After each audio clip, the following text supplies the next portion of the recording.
Chapter 1. Homecoming to Silence. Hunter West stepped off the borrowed sedan's brake and let the car roll the last few feet up the driveway, tires crunching softly on gravel. He killed the engine and sat there for a second longer than necessary, palms resting on the wheel, chest tight with a grin he hadn't worn in 18 months. This was supposed to be loud. This was supposed to explode into noise the moment the front door opened, plastic dinosaurs skittering across hardwood, socked feet slapping the floor, two voices colliding as they tried to reach him at the same time. "Daddy!" Evan would shout, high and fearless. "Me first!" Felix would argue, already climbing. Hunter pictured it so clearly it almost hurt. He pictured Morgan in the doorway too, half-smile, hair pulled back in a messy way she always did when she was pretending not to care how she looked. He'd imagined this moment through dust storms and night ops, through the dull ache of routine and the sharp terror of the unexpected. He'd imagined it when sleep wouldn't come. He grabbed his duffel, shouldered it, and climbed out. The house stood exactly as he remembered. White siding, the maple tree in the front yard bare this time of year, the swing he'd hung with his own hands creaking faintly in the breeze. But there was something off even before he reached the porch. The windows were dark. Not evening dark. Dead dark. No TV glow. No lamp, left on like Morgan used to do when she knew he was coming home late. Hunter paused at the door, hand hovering over the handle. He listened. Nothing. No cartoon voices bleeding through the walls. No distant thud of something being dropped where it shouldn't. No laughter. Silence pressed in, thick and wrong, the kind of quiet that didn't belong to a house with two 7-year-old boys in it. "Okay," he muttered, forcing a breath. "Okay." He unlocked the door and stepped inside. The smell hit him first. Bleach. It burned the back of his throat, sharp and clean and aggressive, like someone had tried to scrub the house down to the bone. Hunter stopped short, duffel sliding off his shoulder to thump against his leg. He scanned the entryway on instinct, cataloging details the way training had wired him to do. Shoes were lined up, too neatly. Evan's red sneakers, mud-stained, always untied, sat parallel to Felix's blue ones, laces tucked in. The boys' backpacks were gone. The hook where Morgan usually tossed her purse was empty. Hunter stepped forward, boots whispering over the floor. The house felt staged, sanitized, as if someone had erased the mess that proved people actually lived here. "Boys," he called, keeping his voice light. Normal, the way he did when he didn't want to spook them during hide-and-seek. No answer. He moved into the living room. The couch cushions were perfectly straight. The coffee table was bare except for a single coaster centered like a target. The rug, normally a battlefield of crayons and Lego bricks, was spotless. Hunter's gaze lifted to the wall. Every framed photo had been turned face down. Not knocked over. Not crooked. Deliberately reversed, glass against drywall, wooden backs staring out like blind eyes. His pulse ticked up. "Morgan," he called. Still nothing. He crossed to the kitchen, every step measured now. The counters gleamed. The sink was empty. No cereal bowls stacked from breakfast. No half-finished art projects drying on the table. The trash can was freshly lined. No sticky fingerprints on the lid. The smell of bleach was stronger here, layered over the faint, familiar scent of coffee that had soaked into the walls over years. Hunter opened the pantry. It was stocked, labels facing out. He checked the fridge. Milk, eggs, leftovers labeled with dates in Morgan's careful handwriting. Normal on the surface. Too normal. He leaned against the counter and closed his eyes for a heartbeat, forcing himself to slow down. This wasn't a breach. This wasn't enemy territory. This was his home. He opened his eyes and noticed the note. It sat on the kitchen island, held down by a salt shaker. Plain white paper. His name written across the top in Morgan's cursive. Hunter lifted it, the paper light between his fingers. "Hunter, the boys are at a spiritual wellness retreat with my sisters. They needed cleansing and peace. Don't worry.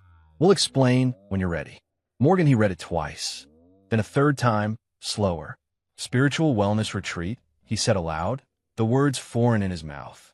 Morgan wasn't religious. She barely tolerated yoga. Her sisters, sure, always chasing the next cure-all, the next belief system that promised answers without effort, but Morgan had rolled her eyes at that stuff. She joked about it. She'd argued with them at Thanksgiving. Hunter set the note down carefully, as if it might explode. His mind ran through logistics automatically. Retreat mint bags, permission slips, phone calls. He would have known. Morgan would have mentioned it, complained about the cost, asked him to weigh in. And why leave a note like this? Why not a text? Why not be here? He walked down the hall toward the boys' room. The door was closed. Hunter opened it slowly. The room was stripped. Beds made. Too tight. No stuffed animals piled at the headboards. No comic books scattered on the floor. The Lego bin was gone. The walls looked naked without the chaos pinned to them. Hunter's jaw tightened. He checked the bathroom next. Toothbrushes lined up dry. Towels folded with military precision. No dampness in the tub. No rubber ducks floating where they always forgot them. The silence followed him step for step. Hunter went back to the living room and picked up one of the photo frames, turning it over. It was a picture from 3 summers ago, him holding Evan and Felix on his shoulders at the county fair, all 3 of them squinting into the sun, cotton candy stuck to Felix's cheek. He stared at it longer than he meant to. Why turn this face down? He set it back exactly where it had been, then reached for his phone. No missed calls. No messages. He checked the location Sherry Morgan had insisted on after his last deployment. Unavailable. Hunter exhaled slowly through his nose. The training crept in whether he wanted it or not, sliding over his thoughts like armor. Something here didn't fit. Too clean, too quiet, too carefully arranged. He walked back to the kitchen, note still waiting on the island like an answer that wasn't one. He read it again, searching for something he'd missed.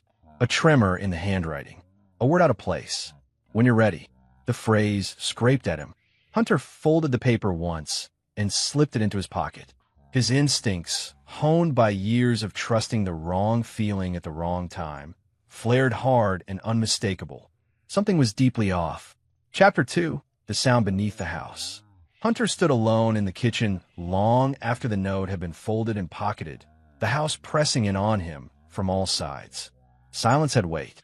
It settled on his shoulders, crawled under his skin. He told himself to breathe, to slow down, to stop letting the after-effects of deployment hijack his thinking. You're home, he reminded himself. You're safe. Still, his eyes kept drifting toward the hallway that led deeper into the house, toward the closed doors and shadowed corners. He rolled his shoulders once, loosening tension that never really left him anymore, then picked up his duffel and carried it into the living room. He set it down by the couch like he always had, muscle memory guiding the motion. Get a grip, he muttered. He moved room to room again, more deliberately this time, as if repetition might reveal something new. He opened the coat closet. Empty. Morgan's boots were gone. He checked the laundry room. The washer and dryer were clean, lids open to air out. No half-folded clothes. No socks left behind like landmines. He crouched, pressing his palm flat against the floor. Cold. Clean. Hunter straightened and exhaled slowly. His mind kept reaching for explanations it didn't like. Retreat. Sisters. Cleansing. Words that didn't belong in his life. He was halfway down the hall when he heard it. A sound so faint he almost missed it. Hunter stopped mid-step. There was again, barely audible like fingers brushing concrete.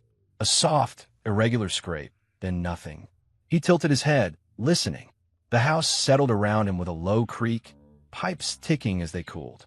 He waited, counting his breaths the way he had 1,000 times in places where listening too hard could get you killed. Nothing. You're tired, he told himself quietly. That's all. He took another step. The sound came again. Scritch. Scritch. Hunter's spine went rigid. It wasn't a house. It wasn't plumbing or wood expanding. It had rhythm to it. Weak. Uneven. Like something trying and failing to be heard. His eyes slid toward the basement door at the end of the hall. The door was shut. It always was. Morgan hated the basement. She said it smelled damp no matter how much bleach she used. Hunter had installed a lock years ago, after the boys started getting curious, their imaginations bigger than their sense. He walked toward it slowly. Each step felt deliberate, controlled. His pulse ticked up, but his hands were steady. He stopped a few feet from the door and listened again, holding his breath. Nothing. He almost laughed at himself. Jesus, West, he murmured. You've cleared compounds quieter than this. He reached for the light switch beside the door and flipped it on. The bulb overhead hummed to life, flooding the hallway with harsh yellow light. Dust motes floated lazily. The basement door remained still, closed, unassuming. Hunter bent, pressing his ear closer to the wood. At first, all he heard was his own breathing. Then scritch. This time it was unmistakable. Hunter straightened so fast the motion made him dizzy. His hand went to the door, fingers brushing the cool metal of the knob. He twisted it once. Locked. Okay, he said softly. He stepped back, forcing his shoulders to relax. There were explanations. Rats. Mice. A raccoon that had found its way in through the old vent near the foundation. He'd seen worse and worse places. He told himself that as he walked away from the door, heading back toward the living room. Halfway there, the sound came again. Scritch. Thump. Hunter stopped. That wasn't a rodent. He turned slowly, eyes fixed on the basement door like it might lunge at him. The sound didn't repeat immediately. Instead, there was a faint, breathy noise beneath it, so quiet it blended with the hum of the house. Hunter swallowed.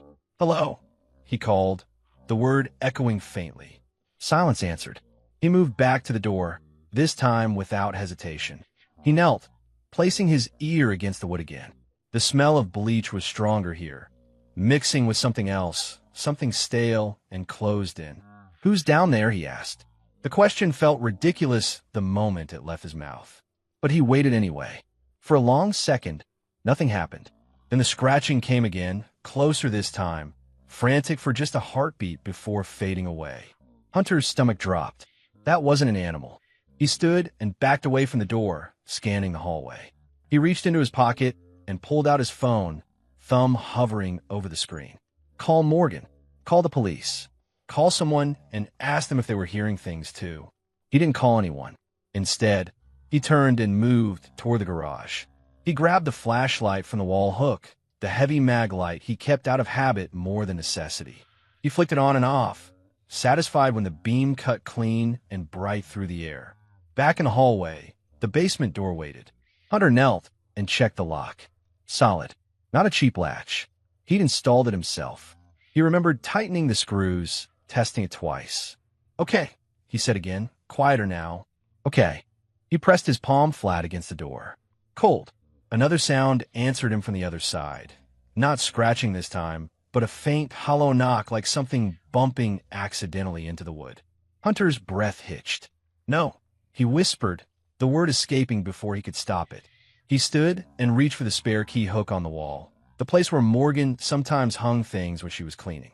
The hook was empty. Of course it was.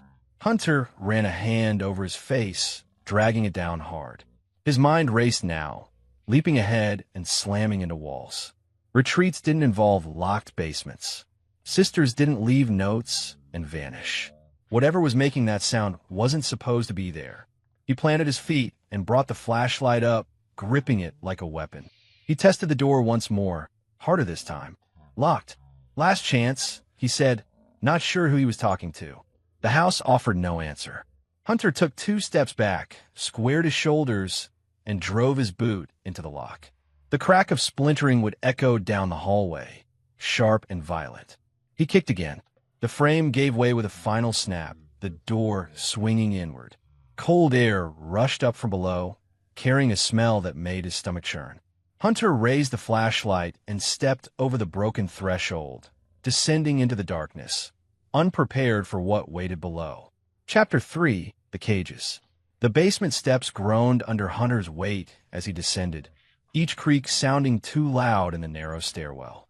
His flashlight cut a thin, trembling path through the darkness, illuminating unfinished walls, exposed pipes, shelves lined with storage bins he recognized but couldn't place in time. The air was cold and stale, thick with the kind of smell that came from something sealed too long. Hello," he called again, his voice lower now, steadier than he felt. The beams swept across the concrete floor. Then it stopped. Hunter's body reacted before his mind did, muscles locking, breath stalling in his chest. 2 shapes sat against the far wall, half hidden behind an old workbench. Metal bars caught the light and threw it back at him in dull flashes. Dog cages. For a second, his brain rejected what his eyes were telling him. The cages were too small, too low to the ground. And inside, no, he whispered. He took one step forward, then another, the flashlight shaking now despite his grip. The beam slid fully into the first cage, and his knees nearly gave out. Evan, his son, sat curled in on himself, knees pulled to his chest, ribs pressing sharply against pale skin. His hair hung in uneven clumps, dull and matted. His eyes, too big for his face now, snapped toward the light, wide with terror. In the second cage, Felix stirred. Jesus, Hunter breathed. Both boys scrambled backward instinctively, pressing into the far corners of their cages, the metal rattling softly as they moved. Their hands came up to shield their faces, fingers thin and trembling. "Don't," Evan whispered. "Please don't." Hunter dropped to his knees, so hard the impact shot pain up his legs. "No, no, no," he said, voice breaking despite every instinct screaming at him to hold it together. "Boys, it's me. It's Daddy." The words seemed to make it worse. Felix shook his head violently, curls brushing his hollow cheeks. "No," he croaked. His voice was barely there, scrape raw. Mommy said you're the devil." The sentence hit Hunter like a blade. "I'm not," he said immediately, crawling closer, keeping his movements slow, deliberate. "I swear. Look at me. Look at my face. It's me." The boys stared at him, as if he were something dangerous, something unreal. Evan's lips trembled. She said you'd come to test us." Hunter swallowed hard, his throat burning. "Test you? No, buddy. I came home. I came home early for you." Felix let out a small, broken sound that might have been a laugh once. "We were good," he whispered. "We didn't eat." Hunter's vision blurred. "What?" he asked, though he already knew. Felix nodded weakly. "She said if we ate, it would stay in us. The bad stuff." Hunter clenched his fists so hard his knuckles ached. He forced them open again, palms flat against the concrete. "How long?" he asked gently. Evan hesitated, then held up shaky fingers. "A lot of sleeps." Felix added, 31. The number echoed in Hunter's head, heavy and unreal. He shifted closer to the cages, reaching out slowly until his fingers wrapped around the cold metal bars. The boys flinched again, both of them shrinking away. "It's okay," he said, forcing calm into every syllable. "I'm not going to hurt you. I would never hurt you. Do you hear me?" Evan's eyes flicked to the lock on the cage. "We're not supposed to talk," he whispered. "It's punishment." Hunter followed his gaze. The lock was thick, heavy-duty, the kind meant to keep something in. "What punishment?" Hunter asked. Felix swallowed. "The ants." Hunter's jaw tightened. "What about them?" "They come out when it's dark," Evan said quickly, like he wanted to get the words out before he lost courage. "If we cry, they come. And in the nails." Hunter's breath came shallow now, controlled only by years of training that felt thin as paper in this moment. "Who did that to you?" he asked, though the answer burned his chest. "Mommy," Felix said simply, "and Andy said it was love." Hunter bowed his head for a second, forehead almost touching the bars. When he looked up again, something in his eyes had hardened into steel. "Okay," he said softly. "Okay, Daddy's here now." He reached for the lock. The boys jerked back in unison. "Wait," Evan said urgently. "If it opens, she'll know." Hunter shook his head. "No, she won't. I promise." He worked the lock with shaking fingers, heart pounding so hard he could feel it in his teeth. The metal clicked, then snapped open. Evan screamed. Hunter froze instantly. Hey, it's okay. You're safe." The sound died quickly, dissolving into weak sobs. Hunter swung the cage door open and reached in slowly, letting Evan see every movement. "Can I touch you?" he asked. Evan nodded, barely. Hunter lifted him carefully, shocked by how light he was. Evan clung to his shirt with surprising strength, fingers digging in like he was afraid to let go. Hunter pressed his son's head against his chest, breathing him in, feeling the fragile rise and fall of his back. "I've got you," he murmured. "I've got you." He set Evan down gently and turned to the second cage. Felix was shaking, lips blue, eyes locked on Hunter's face. "It's your turn, champ," Hunter said, voice rough. "I'm right here." Felix didn't wait for permission. The moment the door opened, he crawled forward and collapsed into Hunter's arms, a weak whimper tearing free from his chest. Hunter gathered both boys against him, one arm around each, holding them tighter than he ever had before. His control, so carefully built, so meticulously maintained, cracked at the edges. "I'm sorry," he whispered fiercely. "I'm so sorry I wasn't here." He forced himself to move, to stand, to act.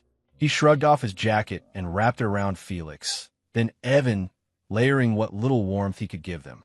His hands shook as he adjusted the fabric, as if his body finally understood the damage done.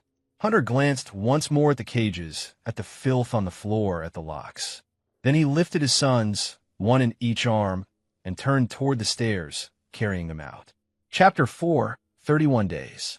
The emergency room doors slammed open and the world turned white and loud. 7-year-old males, a voice barked. Severe malnutrition, dehydration, unknown duration. Hunter moved because they told him to move.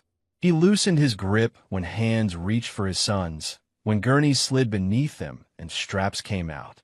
His arms felt empty the second they were taken, like something vital had been ripped loose and left behind.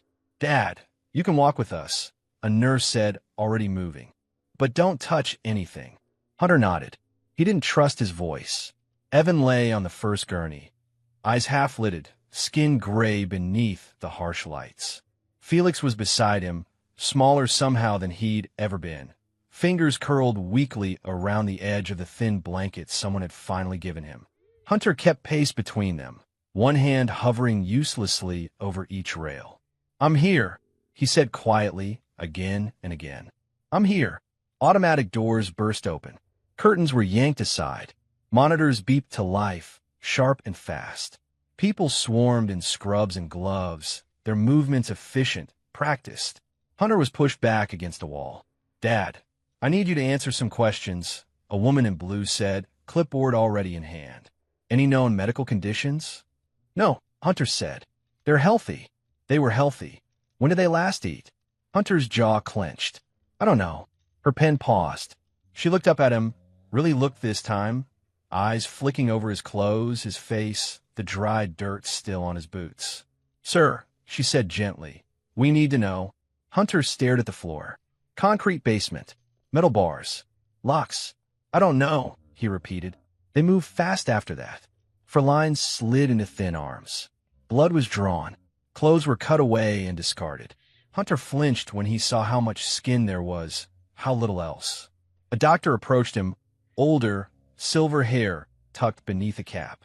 His eyes were tired in the way that came from seeing too much. "I'm Dr. Patel," he said. "You're the father?" "Yes." "We're stabilizing them," Patel continued. "But I need to be very clear with you." Hunter nodded once. "Your sons are severely malnourished," Patel said. "Their weight is critically low for their age. 35 pounds each." The number landed like a physical blow. That's not possible," Hunter said automatically. "They were bigger than that." "They're not now," Patel replied, not unkindly. "Based on lab results and physical indicators, this didn't happen overnight. We're looking at prolonged starvation. At least a month." Hunter's ears rang. 31 days, Patel added, glancing at a chart. Hunter closed his eyes. "Dehydration is severe," Patel went on. "Organ function is stressed. We're also seeing signs consistent with deliberate neglect and abuse." Abuse. The word echoed, hollow and sharp. "Are they going to die?" Hunter asked. Patel held his gaze. "They're fighters," he said carefully. "But the next 24 hours are critical." A nurse slipped past them, voice low but urgent. "Social services has been notified." Another voice followed, farther away. "We need to call CPS." Hunter didn't react. He stood there, hands clenched at his sides, watching as machines were adjusted and numbers changed on screens he didn't understand but hated anyway. Felix stirred, eyes fluttering open for a moment. "Daddy," he whispered. Hunter was at his side instantly, fingers wrapping around the rail. "I'm here, buddy." Felix's gaze drifted unfocused. "Did we do good?" Hunter swallowed hard. You did great, he said. You did perfect. Felix's eyes slid shut again. Evan whimpered softly from the next bed. A nurse adjusted his fore, murmuring reassurances. Hunter watched her hands, memorizing how careful she was, how gentle. He filed the image away like a death. Time blurred. Police officers appeared at the edge of the room, uniforms dark against the sterile white. They spoke quietly with hospital staff, their eyes drifting toward Hunter more than once. He felt their attention like a weight, but didn't turn to meet it. A woman in a gray suit introduced herself as a social worker. She asked Hunter to step aside, asked if he could answer some questions. Not now, he said. She hesitated. Sir, I said not now, he repeated, voice flat. She nodded, retreating a step. Hunter moved closer to the beds instead, one hand on each rail, grounding himself in the cold metal. The beeping of monitors settled into a rhythm, artificial and relentless. Machines breathed for his sons, rising and falling where their bodies struggled to do it themselves.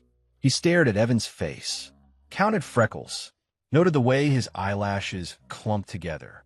He stared at Felix's chest, watched it lift and drop with mechanical help. Basement images burned behind his eyes. Cages, locks, scratching sounds in the dark. Hunter didn't cry. He didn't shout. He didn't say another word. He stood there, silent and unmoving, watching machines breathe for his sons, burning the basement images into his mind so he never forgets. Chapter 5, The Cleansing. Hunter slept in a plastic chair with his boots still on and his phone face down on his thigh. When he woke, it was to the sound of a monitor alarming softly and a nurse murmuring reassurance to a machine. Morning light bled through the blinds in pale stripes that didn't quite reach his son's beds. He stood, joint stiff, and leaned over Evan first. The boy's chest rose and fell with help. Felix lay on his side, a thin line of drool drying at the corner of his mouth. Hunter memorized both faces again, as if the act itself could anchor them here. A nurse cleared her throat behind him. They're holding, she said, still critical, but holding. Thank you, Hunter replied. His voice sounded older than it had yesterday. He stepped into the hallway and pulled out his phone. It buzzed immediately. Missed calls, voicemails, unknown numbers. He ignored them all and opened the banking app he'd shared with Morgan, the one he hadn't looked at closely in years. His thumb hovered for a beat, then tapped. There it was. Transfers he didn't recognize. Regular, methodical. Small at first, then larger. Always the same memo. Retreat supplies. Wellness. Cleansing. Hunter's jaw tightened. He opened the photo gallery, synced to their shared cloud. Vacation pictures loaded first. Beach, smiles, sunburns.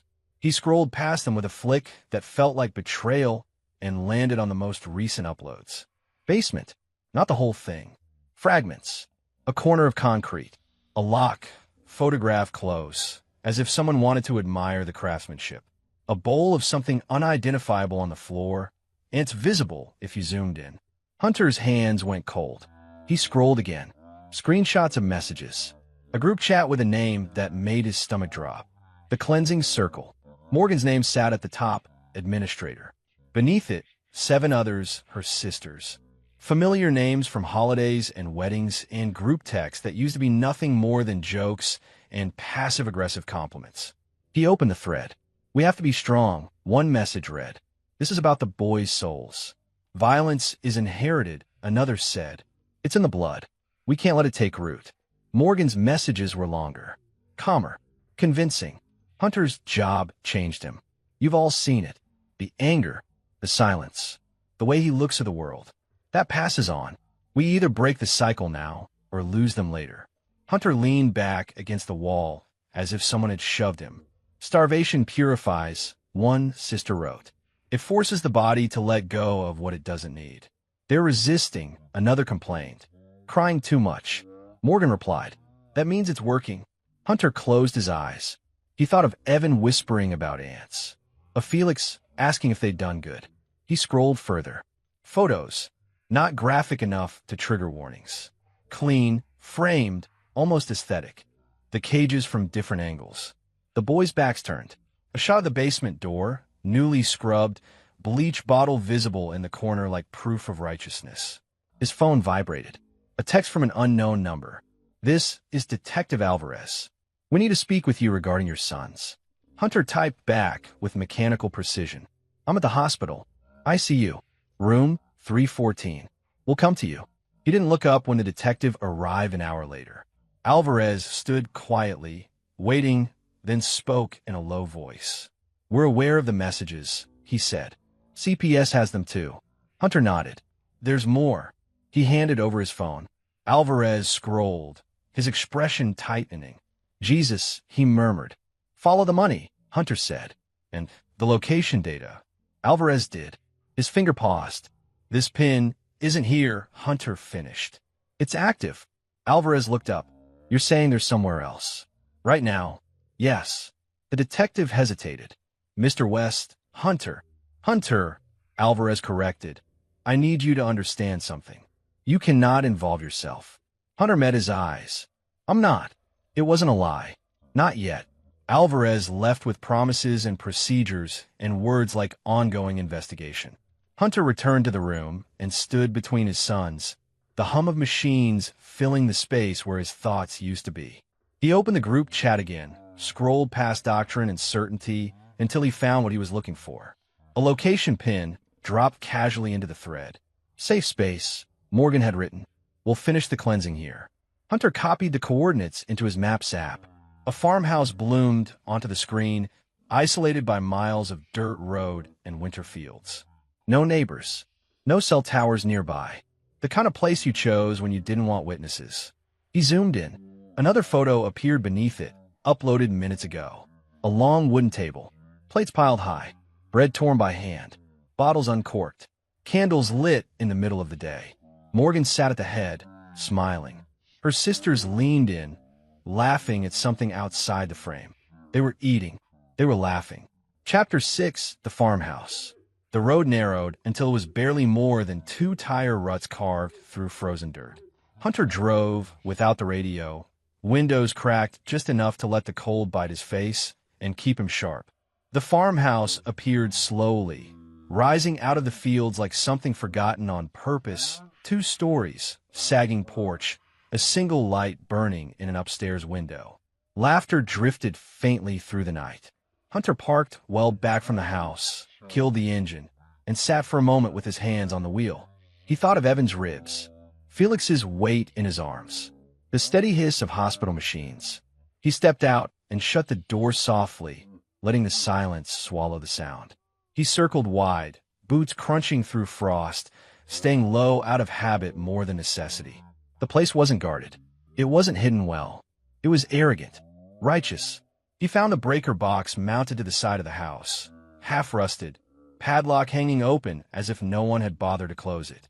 Hunter flipped the main switch. The farmhouse went dark in an instant. Inside, voices rose in confusion. What happened? Did the power go out? Check the candles. Hunter moved to the front door and waited. The door creaked open a few inches. Candlelight spilled out, shaking hands silhouetted against it. Morgan's voice carried first, sharp with irritation. "Hello," she called. "Who's there?" Hunter stepped into the light. The recognition was immediate and total. Faces drained of color. Mouths fell open.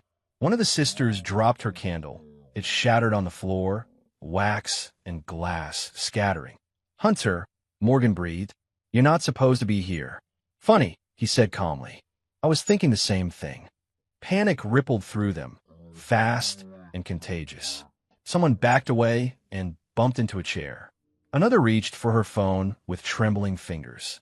"Put it down," Hunter said. No one moved. "I said," he repeated, voice still level. "Put it down." The phone clattered to the floor. Morgan stepped forward, palms raised. "You don't understand what we were doing. This was for the boys." "For the boys," Hunter echoed. "You locked them in cages. They needed discipline." One sister snapped, hysteria edging her voice. "They needed to be purified." Hunter's gaze flicked to her. "You don't get to say their names." The women began talking over one another then, excuses spilling out in a rush. It was love. It was necessary. "You're dangerous." We were protecting them. Morgan's voice cut through the noise. Hunter, please. We can talk about this. We can fix it. He took a step forward. They recoiled as one. No, Morgan said quickly. Don't come any closer. Hunter stopped, looked at all 8 of them, really looked. They were shaking now, righteousness collapsing under the weight of consequence. Get on the floor, he said. A beat of stunned silence. You can't just, one sister began. Hunter moved. It was fast, efficient, and mercilessly controlled. He closed distance, redirected grasping hands, used momentum instead of rage. A wrist bent the wrong way. A shoulder dislocated with a dull, final sound. Someone screamed. Someone else fell hard, breath whooshing out of her. Stop, Morgan shouted. Please stop. Hunter didn't answer. He didn't need to. One by one, they went down, pinned, immobilized, crying now, the fight draining out of them as surely as it had drained from his sons. Bones broke under pressure applied with exactness. Never more than necessary, never less. No strikes to the head, no killing blows, just certainty. When it was over, the farmhouse was filled with sobbing and shallow breaths. 8 women lay restrained with cords torn from curtains and tablecloths, fear wide and naked on their faces. Morgan lay last, tears streaking down her cheeks, eyes locked on Hunter's. You're proving us right, she whispered. This violence, this is who you are. Hunter knelt in front of her, close enough that she could see the steadiness in his hands. No, he said quietly. This is me stopping you. He stood, pulled out his phone, and dialed. 911, the operator answered. Hunter looked around the room one final time, the overturned table, the abandoned food, the candles guttering out in the dark. My name is Hunter West, he said clearly. I have restrained 8 individuals at a farmhouse outside county limits. They're injured but alive. I take full responsibility. Chapter 7, The Story They Tell. Red and blue lights cut across the farmhouse walls in hard, pulsing waves. Hunter stood on the porch with his hands resting loosely in front of him, fingers interlaced, posture calm enough to make the deputies uneasy. He didn't resist when they cuffed him. He didn't argue. He watched the medics move past him instead, stretchers rolling over the threshold one after another. The sisters were carried out wrapped in blankets, faces pale, limbs splinted. Cries and accusations tangled in the cold air. He attacked us. He broke my arm, look at it. We were just trying to help those children. Morgan was brought out last. She caught sight of Hunter as they lifted her into the ambulance. Her eyes were red-rimmed, her mouth twisted with pain and fury. You did this, she said hoarsely. All of this is on you. Hunter didn't answer. A deputy guided him down the steps and into the back of a cruiser. The door shut with a final, metallic click that echoed louder than it should have. As the car pulled away, he watched the farmhouse disappear in the side mirror, swallowed by darkness and flashing lights. By morning, the story had already been written. A television in the holding area blared softly, tuned to a local news channel. Hunter sat on a bench, wrists cuffed, eyes fixed on the screen without really seeing it. Decorated veteran arrested after violent attack on 8 women. Sources say the suspect acted alone. Authorities describe a disturbing scene. A photo of Hunter flashed on screen. One pulled from an old award ceremony. Dress uniform. Neutral expression. The caption beneath it read, "Former Delta Force soldier." The reporter's voice dropped into something grave and careful. According to preliminary statements, the women were conducting a holistic wellness retreat for 2 young boys suffering from health issues. The suspect allegedly stormed the property and assaulted them without provocation. Hunter exhaled slowly through his nose. An officer approached and unlocked the cuffs. "You're being transferred," he said. "Stand up." Hunter did. At the hospital, the mood had changed. Uniforms stood at the nurse's station now. CPS badges hung beside security passes. When Hunter stepped off the elevator, he felt eyes on him immediately, some curious, some wary, some openly hostile. "Mr. West," a woman said, stepping into his path. She was middle-aged, hair pulled tight, clipboard hugged to her chest. "I'm Angela Ruiz with Child Protective Services." Hunter's gaze flicked past her, down the hall, toward the ICU doors. "I need to see my sons," he said. Ruiz didn't move. That won't be possible right now. His jaw tightened. They're 7 years old. They're alone.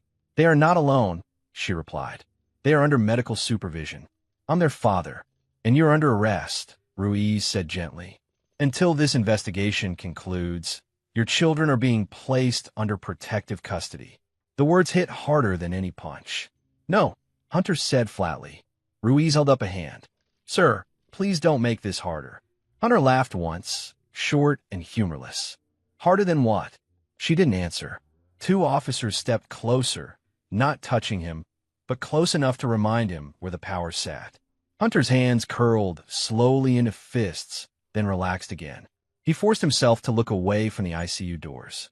Can I at least see them? He asked. Ruiz hesitated, then shook her head. Not today. They escorted him out through a side exit. By noon, the sisters' version of events had spread everywhere.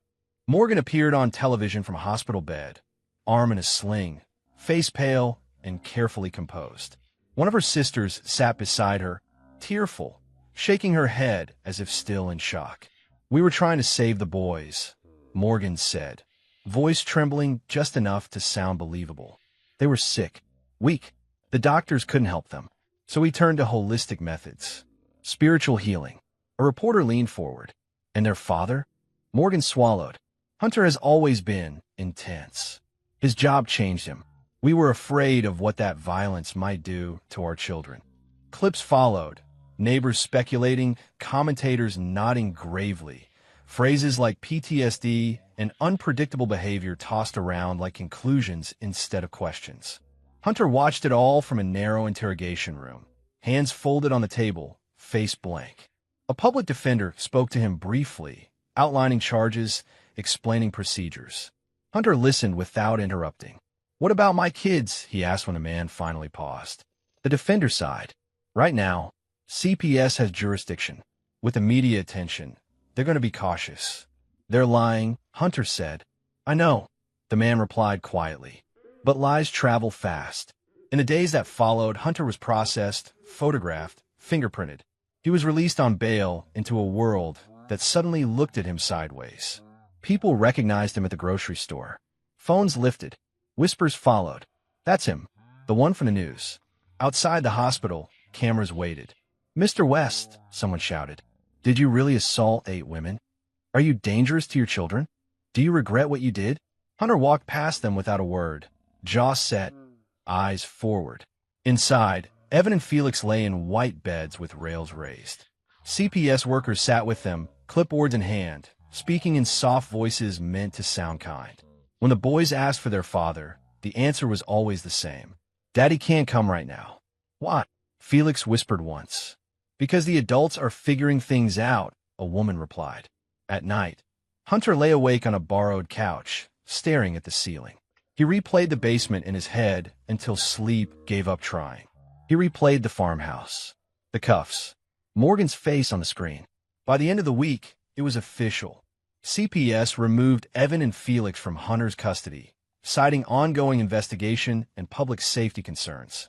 A court order barred him from contact until further notice. Hunter read the document twice, then folded it carefully and set it on the table. Outside, another news alert chimed on his phone, another headline painting him into something monstrous. He turned the phone face down and sat in silence as the story they told settled in. Chapter 8, Blood and Politics. Hunter waited until the house was empty before he went back inside. The police had cleared it. CPS had tagged it. The media had moved on to fresher outrage for the afternoon cycle. What remained was quiet again, different from before, heavier now, saturated with absence instead of wrongness. He closed the door behind him and stood in the entryway, breathing in air that still carried the faint, stubborn bite of bleach. It clung to the walls like a lie that had soaked in too deep to scrub out. I'm not here to remember, he said to no one. I'm here to finish. He started with the bedroom. Morgan's side of the closet was still immaculate. Dresses sorted by color. Shoes aligned heel to toe. He moved through it methodically, lifting boxes, checking pockets, pulling down storage bins from the top shelf. Nothing at first, just old scarves, paperwork, a jewelry case with a broken clasp. Then he found a loose floorboard. It wasn't obvious. It never was. Morgan had always been careful, but Hunter had rebuilt half this house with his own hands. He knew where the boards creaked, where the grain didn't quite match. He pried it up slowly and reached into the narrow space beneath. His fingers closed around a leather-bound notebook. Hunter sat on the edge of the bed before opening it, elbows braced on his knees. For a moment, he considered not reading it at all. For a moment, he imagined burning it and pretending ignorance was mercy. Then he opened the cover. Morgan's handwriting filled the pages, tight, deliberate, controlled. Dates lined the margins. Observations written like progress notes. Day 4. Hunger sharpens obedience. Day 11. Resistance fading. Good. The cleansing requires consistency. Hunter's jaw locked. He turned pages without stopping, eyes scanning, memorizing. There were descriptions of routines, of withheld meals, of silence used as discipline. There was justification layered over everything, scripture twisted into something that sounded like science when written confidently enough. This is love, one entry read. They will thank us later. Hunter closed the diary gently, as if roughness might shatter something already broken beyond repair. So that's how you slept at night, he murmured. He photographed every page. Next came the office. Morgan's desk drawers were bare, but the filing cabinet wasn't. Hunter slid folders out one by one, spreading them across the floor. Bank statements, receipts, donation logs labeled Wellness Fund. One name appeared again and again in neat, familiar print. Oliver West. Hunter leaned back against the desk, the air knocked out of him. No, he said quietly. Oliver was his older brother by 6 years. The responsible one, the polished one, the man who'd chosen law while Hunter chose war. The one who shook hands for a living and smiled for cameras and talked about justice like it was something you could manage with the right words. Hunter pulled out his phone and dialed. Oliver answered on the second ring. Hunter, where did the money go? Hunter asked. A pause. Just long enough. Let's not do this over the phone, Oliver said. Come on my office. Hunter disconnected without replying. The office was downtown, all glass and steel and flags.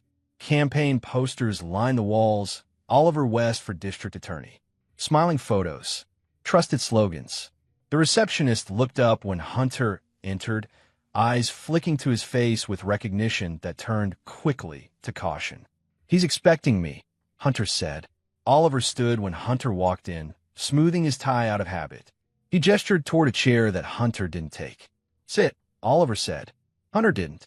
How much? Hunter asked. Oliver sighed, pinching the bridge of his nose. It wasn't like that. How much? Hunter repeated. Oliver gave a number. Hunter felt it land in his chest like a blunt instrument. You funded it. I funded a retreat, Oliver said sharply. Wellness. Counseling. That's what Morgan pitched. You didn't ask questions? I trusted my sister-in-law. Oliver snapped back. Then, quieter, and my wife. Hunter's eyes narrowed. You knew. Oliver looked away. They talked, he said, about cleansing, about cycles of violence. I thought it was metaphorical. Therapy language. Hunter leaned forward, hands flat on the desk. You paid for the place. You paid for the food. You paid for the isolation. Oliver's jaw worked. I didn't know about the cages. But you know now. Yes. And you're still sitting here. Oliver met his gaze then, expression hardening into something professional. Hunter, listen to me. If this comes out the way you want it to, if my name is dragged into this publicly, it destroys everything. My campaign, my career, any chance I have to do good from the inside. Do good, Hunter echoed. I can help you quietly, Oliver continued. Behind the scenes. Lawyers. Resources. Testify, Hunter said. Oliver flinched. I can't. Tell the truth. I won't, Oliver said, standing now. I will not go on record and admit I funded something the media is already calling a cult. It would be political suicide. Hunter straightened slowly. Those are my kids. Oliver's voice dropped. And this is my life. The brothers stood there in silence, the campaign posters watching from the walls, smiling their practice smiles. I won't destroy my career, Oliver said finally. Not for this. Hunter nodded once, the motion precise and final. Chapter 9, The Children Speak. The ICU was quiet except for the rhythmic beeping of machines and the occasional shuffle of nurses' shoes on linoleum. Hunter sat on a stiff plastic chair beside Evan's bed, hands clasped in his lap, posture rigid. Felix lay next to his brother, bundled in blankets that smelled faintly of antiseptic and hospital soap. The boys were pale, thin, and fragile, but alive because Hunter had acted in time, alive despite everything. A door clicked softly. A woman stepped in, clipboard in hand. She introduced herself as CPS investigator Laura Mitchell.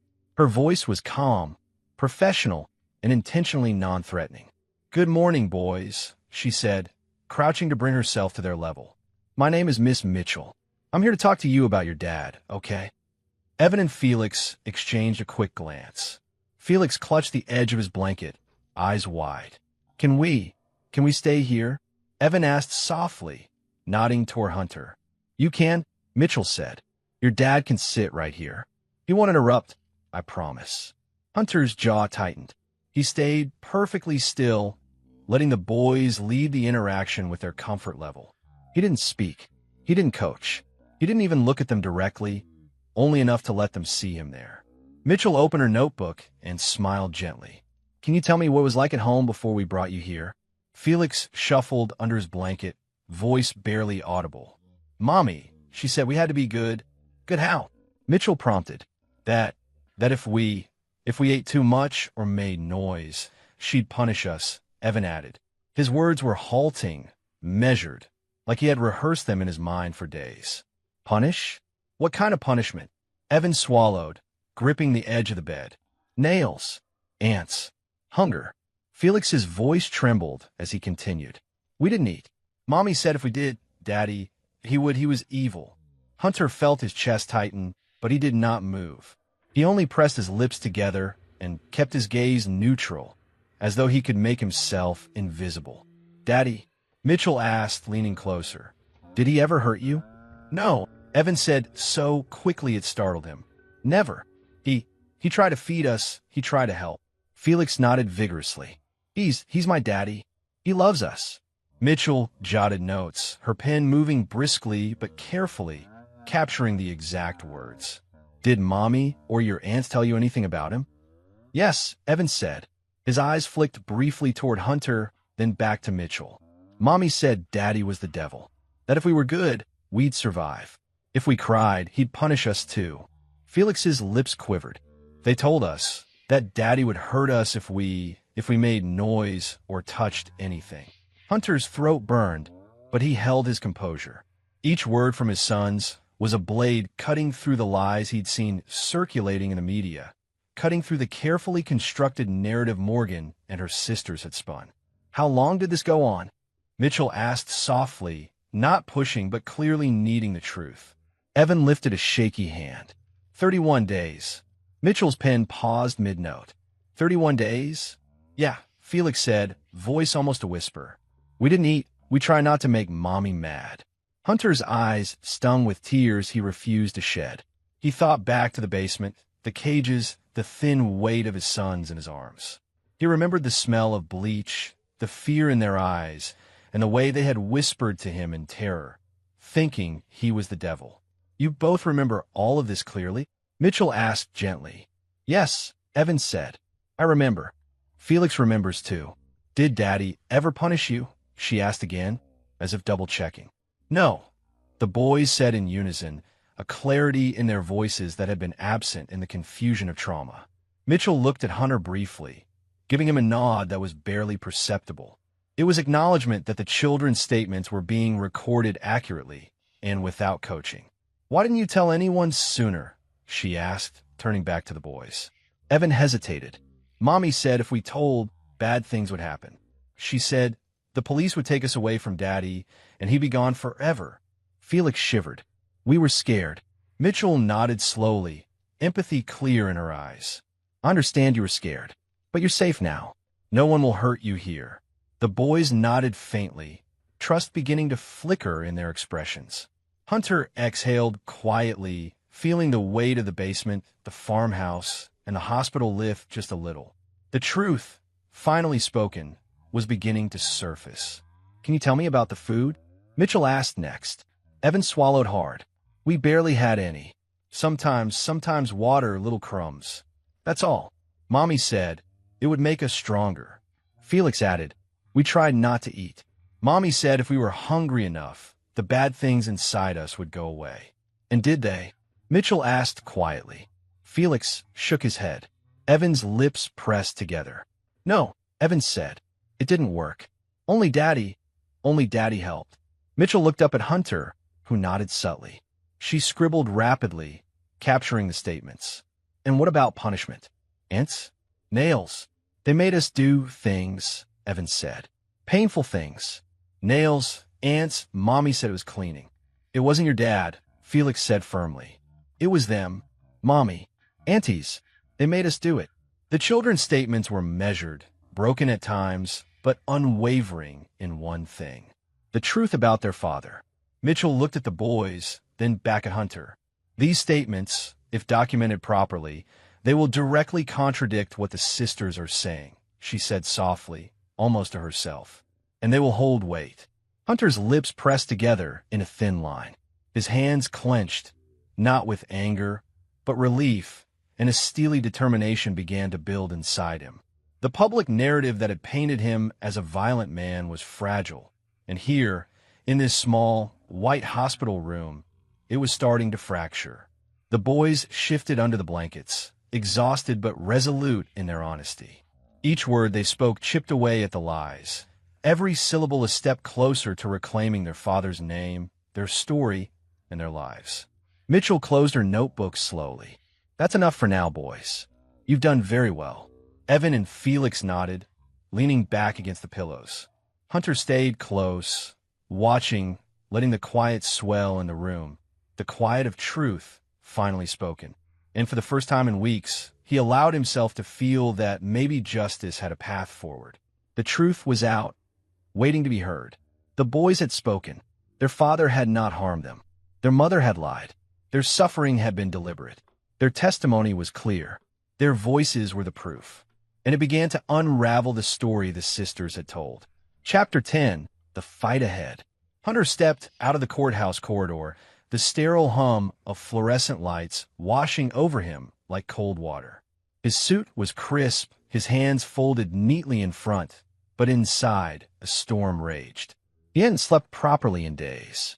He hadn't eaten. All he'd done was stare at the photographs, the texts, the diary entries, and the statements of Evan and Felix, piecing together the machinery of lies that had nearly destroyed everything he held dear. Across the street, reporters clustered like flies around a microphone, cameras swinging, flashes strobing. The headlines would already be circulating. Delta Force veteran accused, children removed, family drama unfolds. Hunter ignored them. He wasn't here for the cameras. He wasn't here to argue. He was here for the truth. His phone buzzed. A text from Oliver. I'm in my office. Now. Hunter exhaled slowly, pressing his thumb against the screen before replying. I'm on my way. The drive downtown was quiet. Streets still bore the chill of early morning frost. Hunter's mind replayed the events. The basement, the cages, the farmhouse, and the hospital rooms filled with machines and monitors and the faces of his sons. Every memory was sharp, every detail imprinted like bullet holes in his consciousness. Oliver's office was the same as always: polished glass, neutral walls, awards on the shelves, campaign posters smiling down as if nothing evil could exist under their gaze. Hunter entered without knocking. Hunter, Oliver said, rising from behind his mahogany desk. His tone was measured, careful. I told you, you'll tell the truth, or I will. Hunter interrupted, stepping closer. His voice was calm, but carried a weight that made Oliver straighten instinctively. Oliver's fingers drummed the desk. I don't understand. You funded it, Hunter said, eyes locked on his brother's. The retreat, the food, the isolation. You know what they did, you know what they were planning, and you still let it happen. Oliver's jaw tightened. He gestured toward a chair. Sit. We need to talk rationally. Hunter remained standing. I'm done talking rationally. My sons were locked in cages for 31 days. They were starving. They were terrified. You financed that. That's not theory, that's fact. And the world needs to hear it. Your career doesn't matter right now. My children do. Oliver sighed, rubbing his temple. Hunter, think about this. You go public with what you know, with the truth, and my political life, everything I've worked for, vanishes. You don't understand the stakes. The stakes? Hunter's voice sharpened. The stakes are my sons. The stakes are justice. The stakes are that Morgan and her sisters tried to destroy them, and they almost did. And you, Oliver, were complicit. The choice is simple. Oliver stared at him, silence filling the room like thick fog. Finally, he said, testify but quietly. Protect them through the system, but I cannot let this ruin my career. If this goes public, I lose everything. Hunter's eyes narrowed. Everything. He took a slow step forward. And what about everything that matters? Your nieces? Your nephews? My sons? The truth? You want to throw all of that away for a campaign slogan? Oliver ran a hand through his hair, the professional mask slipping just enough to reveal fear. I will do it. I'll testify. I'll defend you. I'll ensure you have a proper lawyer. But the strategy is delicate. We cannot go swinging doors open. We cannot risk public opinion backfiring. You understand that. Hunter exhaled, a short, harsh sound. I understand. But I also understand that nothing we do from here on can fail. My sons' lives are on the line, not just their immediate safety, but their future. And my name, my honor, everything I've fought for. Oliver leaned back, finally meeting his brother's gaze fully. We'll fight it legally, step by step. Evidence, witnesses, documentation, the boy's statements. He tapped his fingers against the desk in precise rhythm. If we do this right, you can get them back. You can reclaim your life. But the courtroom is a battlefield. Hunter, this isn't Delta Force. You can't just go in and take control. You have to play the system. Hunter nodded slowly. I know, and I will, but I won't wait. I won't hesitate. Every delay is another day my children suffer. Every lie repeated in the media makes it harder. Morgan, her sisters, the cult, they've already spun a narrative. We have to cut through it. Oliver's voice softened slightly, a trace of brotherly concern breaking through. And you will. But understand this, you're not the only one at risk here. I'm putting my life on the line for you. And if this fails, Hunter didn't flinch. I won't fail. Oliver exhaled, rubbing his forehead, then straightened. All right, we start with the children's testimony, the evidence from the retreat, the diary. We build a chain that no court can ignore. I'll handle the legal strategy. You focus on the truth. And on your sons. Hunter felt the tension in his chest ease slightly. Not much. He knew the battle ahead would be long. But there was relief in having Oliver's reluctant commitment. It wasn't loyalty. It wasn't love. But it was leverage. And leverage, right now, is everything. Good, Hunter said, his voice low, controlled. Because there is a war coming. Not with fists or weapons, Oliver. This is a war of words, evidence, and truth. And I will not lose it. Oliver nodded, folding his hands on the desk. We begin tomorrow. I'll make calls. I'll file motions. I'll get the witnesses lined up. But understand, this is only the beginning. The media will twist everything. Public opinion will turn against you again. Morgan and her sisters will lie. This fight will test you in ways you've never been tested before. Hunter's eyes hardened, resolve crystallizing. I've been tested before. Combat, death, fear. Nothing I've faced compares to losing my sons to lies. This I will win. He glanced out the office window. The city sprawled beneath him, oblivious to the storm about to break. Headlines would come, opinions would clash, cameras would flash. But Hunter was ready. He had the diary, the financial records, the photographs, and, most importantly, Evan and Felix's voices, their truth. Oliver cleared his throat. One more thing.